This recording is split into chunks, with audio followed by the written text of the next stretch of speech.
দক্ষিণ কামৰূপৰ চমৰীয়া সমষ্টিৰ অন্তৰ্গত ৬ নং কিসমত কাঠমি গাঁও পঞ্চায়তৰ ১ নং দুৰামাৰী গাঁৱত অনুষ্ঠিত পঞ্চায়ত নিৰ্বাচনৰ ফলাফলৰ পিছৰে পৰাই অঞ্চলটোত সৃষ্টি হৈছে তীব্ৰ উত্তেজনাৰ। প্ৰাপ্ত খবৰ অনুসৰি উক্ত গাঁৱৰে জয়ী হোৱা ৱাৰ্ড সদস্য মানিক আলীয়ে মাত্ৰ ৫টা ভোটৰ ব্যৱধানত জয়লাভ কৰাৰ লগতে প্ৰতিদ্বন্দ্বী প্ৰাৰ্থী মমতাজ বেগম আৰু তেওঁৰ সমৰ্থকসকলক লক্ষ্য কৰি চলাই মানসিক নিৰ্যাতন। ফলাফল ঘোষণাৰ পিছৰে পৰাই বিগত দিনকেইটাত আতচবাজি ফুটুৱা কেন্দ্ৰ কৰি প্ৰতিবাদকাৰীৰ সৈতে সংঘটিত হয় সংঘাতৰ। এই সংঘাতত মমতাজ বেগমৰ কেইবাজনো সমৰ্থক গুৰুতৰভাৱে আহত হয়। ইপিনে উক্ত ঘটনাৰ ভিত্তিত সোণতলী আৰক্ষী চকীত ইতিমধ্যে এজাহাৰ দাখিল কৰিছে মানিক আলীসহ কেইবাজনো সমৰ্থকৰ বিৰুদ্ধে। আনহাতে স্থানীয় ৰাইজে মানিক আলীৰ ওপৰত কেইবাটাও গুৰুতৰ অভিযোগ উত্থাপন কৰিছে। অভিযোগ অনুসৰি মানিক আলীয়ে বাল্য বিবাহ সমৰ্থন, ড্ৰাগছ পেডলাৰ মুস্তাক আলীক সমৰ্থন আদি সকলো অভিযোগ নস্যাৎ কৰাৰ বাবে প্ৰচাৰ অভিযান আৰম্ভ কৰাত অঞ্চলজুৰি শংকাৰ সৃষ্টি হৈছে। স্থানীয় ৰাইজে শীঘ্ৰে তদন্ত কৰি দোষীক কঠোৰ শাস্তি দিয়াৰ বাবে চৰকাৰ আৰু প্ৰশাসনক আবেদন জনাইছে। আমার দুইটা পোলা হের মারপিট করছে, এই যে ভোট নেয়া পাশান পাশান, তার মানে ওই মানিকের পিঠে আর মানিক এখানে আমরা বুড়া বুড়ি দুইটা ভোট দিছি, আমার 22টা দিছে, আমার পয় পোলা হানে কুরবানিক ভোট দিছে। এনে না যাতা নারাই ওয়া হেরে এই যে দুইটা পোলাক যা মারপিট করছে।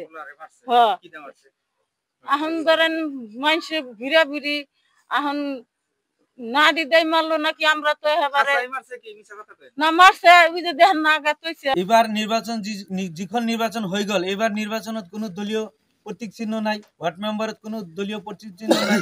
বিজেপি বিজেপি কৰি আছে, তেওঁলোকে কেছ কৰিছে, কেছত জিতাৰ কাৰণে বিজেপিৰ সহায় লৈছে, কিন্তু কোনো ধৰণৰ বিজেপি তেওঁলোক নহয়, একদম ভুৱা কথাৰে এইবিলাক প্ৰচাৰ কৰি আছে যে আমি বিজেপিৰ হৈ ইলেকশ্যন খেলিছো কাৰণে এনেকে আমাক দুৰ্ব্যৱহাৰ কৰিছে। একদম মিঠা কথা তেওঁলোকে দোষ কৰিছে আৰু বিজেপি কৈফালে কেছত জিতাৰ কাৰণে এই চেষ্টাটো কৰি আছে, তেওঁলোকে বিজেপিৰ নামটো প্ৰচাৰ কৰি আছে। আচলতে মাৰপিটটো কোনে আগতে সংগঠিত কৰিছিল? মাৰপিটটো কৰিছিলে মানিক আলীৰ সমৰ্থনসকলে আৰু পাছান আলীৰ লগত থাকি কাদেৰ আলী এওঁলোকে মাৰপিট সৃষ্টি কৰিছে। কোনোবা আহত হৈছে?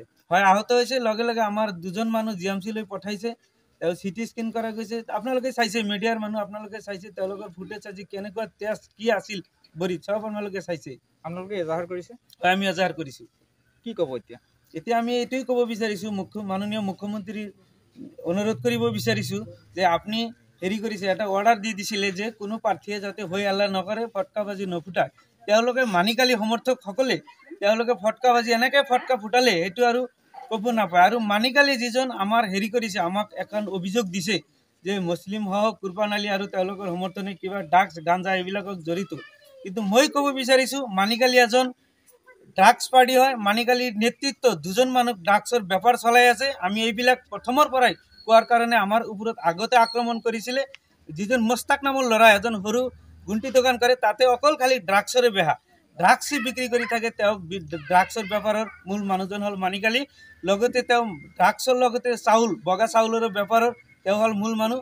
তেওঁ এইবিলাক বেপাৰ বাণিজ্য তেওঁ চলোৱাৰ কাৰণে তেওঁ কমিশ্যন লৈ থাকে। আৰু বাল্য বিবাহৰ ক্ষেত্ৰতো ক'বই নালাগে, মানিক আলীৰ ঘৰতো বাল্য বিবাহ আছে। তেওঁৰ ভাতিজা ছোৱালীকো বাল্য বিবাহ কৰাইছে আৰু তেওঁ চবৰ পৰা বাল্য বিবাহ নামত পইচা লৈছে। মুখ্যমন্ত্ৰীৰ নিৰ্দেশো তেওঁ নামানে আৰু তেওঁ গুণ্ডাৰাজ চলাই আছে। আপোনালোকে দেখাই পাইছে কিমান মানুহ ওলাই আহিছে। এই মানুহবিলাকে সুধিব পাৰিব যে তেওঁ যে এজন গুণ্ডা নিচিনাকৈ চলে আৰু এই বাল্য বিবাহৰ ক্ষেত্ৰত টকা লয়, ড্ৰাগছৰ ক্ষেত্ৰত টকা লয়, ড্ৰাগছ বেপাৰ সি নিজে চলাব দিয়ে, তাৰপিছত অৰুণোদয়ৰ নামতে সি পইচা পাতি লৈছে। এইবিলাকতো ক'বই নালাগে, চব ৰাইজে জানে। গতিকে আমি মুখ্যমন্ত্ৰী মহোদয়ক অনুৰোধ কৰিছোঁ, ডিজিপি মহোদয়ক অনুৰোধ কৰিছোঁ, ডিচি মহোদয়ক অনুৰোধ কৰিছোঁ যে তেওঁ এজন ড্ৰাগছ বেপাৰৰ মূল মানুহ, চাউলৰ বেপাৰৰ মূল মানুহ। তেওঁ ঘৰত বহি এই পথাৰত তেওঁ ঘৰ বনাইছে, তেওঁৰ ঘৰতো ড্ৰাগছৰ বিজনেছ চলে। আৰু লগতে যিজন মুস্তাক আলী, এই মুস্তাক আলীৰ জৰিয়তে তেওঁ ড্ৰাগছৰ বেপাৰখন চলায়। মুস্তাক আলীৰ গুণ্টি দোকানত ড্ৰাগছ পাবই, আজিও আপোনালোকে ইনকুৱাৰী কৰিলে চাগে পাব। আৰু মুস্তাক আলী যিজন চেহেৰা দেখিলেই ক'ব আপোনালোকে যে সি কি কৰে, ড্ৰাগছ খায় আৰু ড্ৰাগছ বিক্ৰী কৰে। সেই আজি 3 মাহ আগতে তেওঁ ৰঙিয়াৰ পৰা ছোৱালী এটা পলাই লৈ আছে মুস্তাক আলী, কিন্তু সব মানিক আলীৰ সহযোগত এইবিলাক চলি আছে।